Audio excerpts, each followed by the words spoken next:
Hantu secara umum mengacu pada roh atau arwah yang meninggalkan tubuhnya setelah mati. Pengertian dari hantu berbeda-beda ditinjau dari segi agama, peradaban, maupun adat istiadat. Walaupun secara umum hantu mengacu pada suatu zat yang mengganggu kehidupan duniawi, dalam banyak kebudayaan, hantu tak didefinisikan untuk zat yang baik atau jahat. Sebutan setan, iblis, genderuwo, dan sebagainya lebih umum dipakai untuk mengacu pada hantu yang jahat. Sedangkan hantu yang baik yang dikira memiliki kekuatan untuk membantu manusia. Keberadaan hantu hampir diakui seluruh umat manusia yang meyakini adanya Tuhan, walau cuma beberapa kecil yang mengaku sempat lihat hantu secara langsung. Kehadiran hantu jadi pro kontra di banyak negara maju khususnya Indonesia. Beberapa ilmuwan berasumsi hantu hanya ilusi maupun impian mereka yang mempercayainya.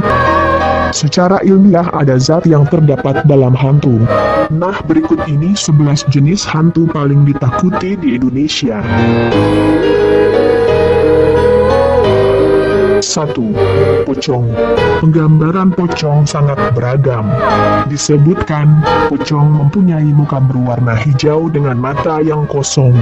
Penggambaran lain menyebutkan, pocong wajahnya rata serta mempunyai lubang mata berongga atau tertutup kapas dengan muka putih pucat. Mereka yang yakin bakal ada hantu ini berasumsi, pocong adalah wujud memprotes dari si mati yang terlupa dibuka ikatan kafannya sebelum kuburnya ditutup. Walau pocong dalam film-film kerap digambarkan bergerak dan melompat-lompat, mitos perihal pocong menyebutkan pocong bergerak melayang-layang.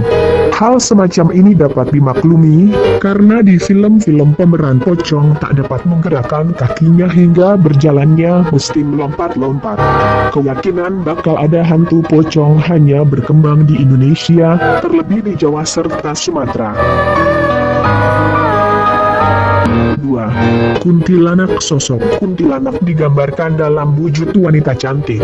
Kuntilanak digambarkan suka meneror masyarakat kampung untuk menuntut balas. Kuntilanak pada saat nampak senantiasa diiringi harum bunga Kamboja. Konon lelaki yang tidak waspada dapat dibunuh setelah kuntilanak beralih bentuk jadi penghisap darah. Kuntilanak juga suka menyantap bayi serta melukai wanita hamil. Dalam cerita seram serta film horor, kuntilanak digambarkan membunuh mangsa lewat cara menghisap darah di bagian tengkuk, seperti vampir. Agak tidak sama dengan deskripsi menurut bangsa Melayu, kuntilanak menurut orang Sunda tak mempunyai lubang di punggung serta cuma mengganggu dengan penampakan saja. Tipe yang mempunyai lubang di punggung sebagaimana gambaran di atas dimaksud sundel bolong. Kuntilanak konon juga suka pada pohon untuk bersemayam. 3. Hantu sundel bolong. Sundel bolong dalam mitos hantu Indonesia digambarkan dengan wanita memiliki rambut panjang serta bergaun panjang warna putih.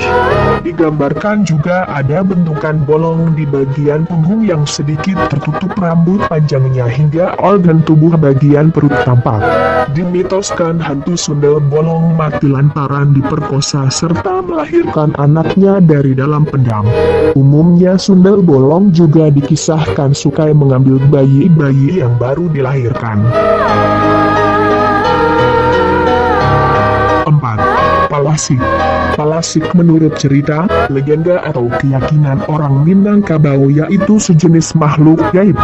Menurut keyakinan Minangkabau, palasik tidaklah hantu namun manusia yang mempunyai ilmu hitam tingkat tinggi. Palasik benar-benar ditakuti oleh ibu-ibu di Minangkabau yang mempunyai balita lantaran makanan palasik yaitu anak bayi, baik yang dalam kandungan maupun yang telah mati. Pengetahuan palasik dipercayai sifatnya turun-temurun. Jika orang tuanya yaitu seseorang palasik, maka anaknya juga bakal jadi palasik. Biasanya palasik bekerja dengan melepas kepalanya.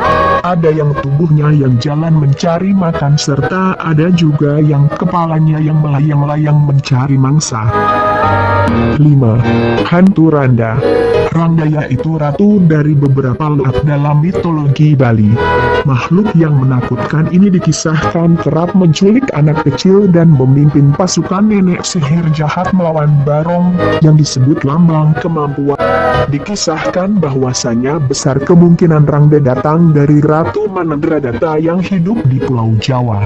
Rangga digambarkan dengan perawakan wanita dengan rambut panjang yang acak-acakan dan mempunyai kuku panjang, berwajah menakutkan serta mempunyai gigi yang tajam. 6. Hantu Leak. Dalam mitologi Bali, Leak yaitu penyihir jahat. Le berarti penyihir serta A berarti jahat.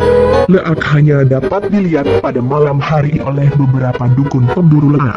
Di siang hari ia terlihat seperti manusia umum, sedang saat malam hari ia ada di kuburan untuk mencari organ tubuh badan manusia yang digunakannya untuk ramuan sihir.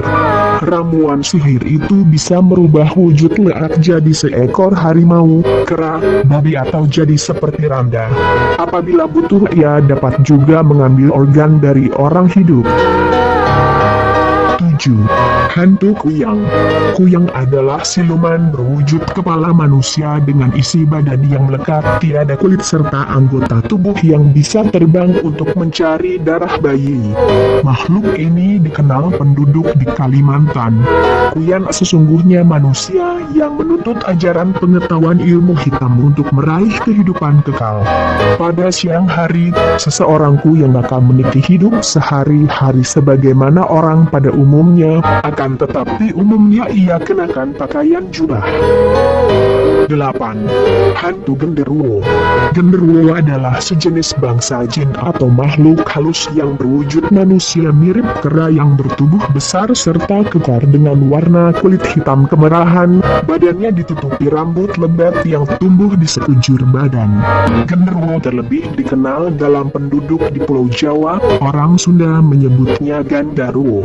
Tempat tinggal kegemarannya yaitu batu berair, bangunan tua, pohon besar teduh atau sudut-sudut yang lembab sepi serta gelap. Pusat domisili makhluk ini diakui ada di hutan jati. 9. Tuyul.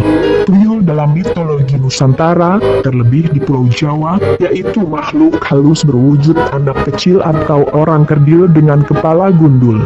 Penggambaran yang lain tidak disetujui seluruh orang yaitu kulit berwarna keperakan.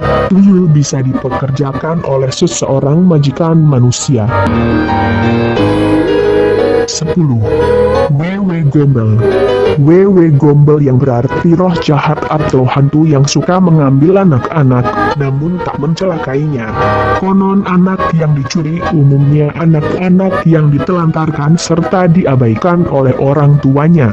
Menurut cerita, Wewe Gombel adalah roh dari seseorang wanita yang bunuh diri karena dikejar penduduk lantaran sudah membunuh suaminya.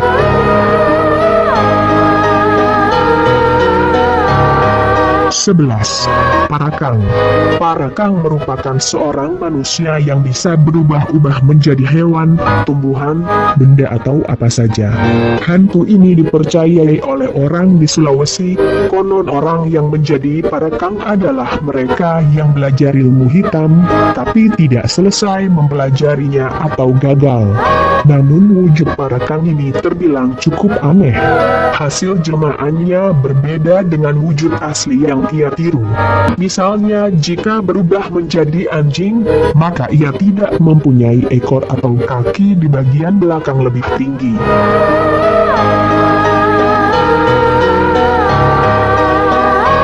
Nah, itulah 11 jenis hantu paling ditakuti di Indonesia.